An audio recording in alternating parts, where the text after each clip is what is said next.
അയോധ്യ പ്രാണപ്രതിഷ്ഠാ ചടങ്ങ് ബഹിഷ്കരണത്തിനെതിരെ NSS ബഹിഷ്കരണം രാഷ്ട്രീയ നേട്ടത്തിനും സ്വാർത്ഥതയ്ക്കും വേണ്ടിയാണ്. ചടങ്ങിൽ പങ്കെടുക്കേണ്ടത് ഈശ്വരവിശ്വാസിയുടെ കടമയാണെന്നും NSS വ്യക്തമാക്കി. മിഥുൻ അയ്യപ്പനോട് വിശദാംശങ്ങളുമായി. മിഥുൻ, കോൺഗ്രസിനെ പരോക്ഷമായി വിമർശിക്കുന്നതാണ് NSSന്റെ വാർത്താക്കുറിപ്പ് എന്നുള്ള പ്രസ്താവന എന്നുള്ള കാര്യത്തിൽ സംശയമില്ല.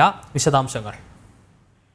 തീർച്ചയായിട്ടും ഏതെങ്കിലും രാഷ്ട്രീയ പാർട്ടിയെ പേരെടുത്ത് പരാമർശിക്കാതെ പക്ഷേ രാമക്ഷേത്ര നിർമ്മാണവും അതുപോലെ തന്നെ പ്രതിഷ്ഠാ ചടങ്ങിനും സമ്പൂർണ്ണമായിട്ടുള്ള പിന്തുണയും പ്രഖ്യാപിച്ചുകൊണ്ടാണ് NSSന്റെ ഈ പ്രസ്താവന എന്ന് വേണം പറയാൻ. അയോധ്യ പ്രതിഷ്ഠാ ചടങ്ങ് രാമക്ഷേത്ര പ്രതിഷ്ഠാ ചടങ്ങ് ബഹിഷ്കരണത്തിനെതിരെയാണ് ഇപ്പോൾ NSS രംഗത്തെത്തിയിരിക്കുന്നത്. ഏതെങ്കിലും രാഷ്ട്രീയ കക്ഷികളോ സംഘടനകളോ ഇത്തരത്തിൽ ബഹിഷ്കരിക്കാനുള്ള നീക്കം ബഹിഷ്കരിക്കുന്നുണ്ടെങ്കിൽ അത് രാഷ്ട്രീയ നേട്ടത്തിനും സ്വാർത്ഥതയ്ക്കും വേണ്ടി മാത്രമാണ് എന്നാണ് ഇപ്പോൾ NSS general secretary G. Sukumaran Nair പുറത്തിറക്കിയ വാർത്താക്കുറിപ്പിൽ പറയുന്നത്.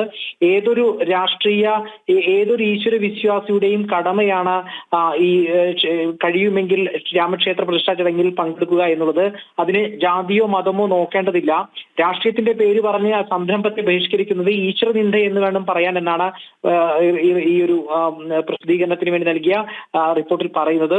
ഒപ്പം തന്നെ ഇതിനെ എതിർക്കുന്നുണ്ടെങ്കിൽ അത് സ്വാർത്ഥതയ്ക്കും രാഷ്ട്രീയ നേട്ടങ്ങൾക്കും വേണ്ടി മാത്രമായിരിക്കുമെന്നും ഇപ്പോൾ ഈ വാർത്താക്കുറിപ്പിൽ പറയുന്നുണ്ട്.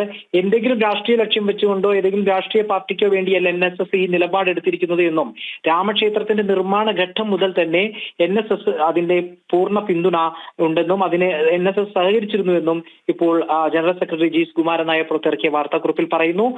കോൺഗ്രസിനെയും അതുപോലെ തന്നെ രാമക്ഷേത്ര ചടങ്ങിനെയും ബഹിഷ്കരിക്കുന്ന എല്ലാ സംഘടനകളെയും വിമർശിച്ചുകൊണ്ടാണ് ഇപ്പോൾ NSSന്റെ ഈ പ്രസിദ്ധീകരണം വന്നിരിക്കുന്നത്. കോൺഗ്രസിനെ ഉൾപ്പെടെ പരോക്ഷമായി വിമർശിച്ചുകൊണ്ടാണ് NSSന്റെ പ്രസ്താവന രംഗത്തെത്തിയിരിക്കുന്നത്. ബഹിഷ്കരണം രാഷ്ട്രീയ നേട്ടത്തിന് വേണ്ടിയും ഉൾപ്പെടെയുള്ളതാണ് എന്നുള്ളതാണ് NSSന്റെ വിമർശനം. മിഥുൻ അയ്യപ്പനാണ് വിശദാംശങ്ങൾ നൽകിയത്.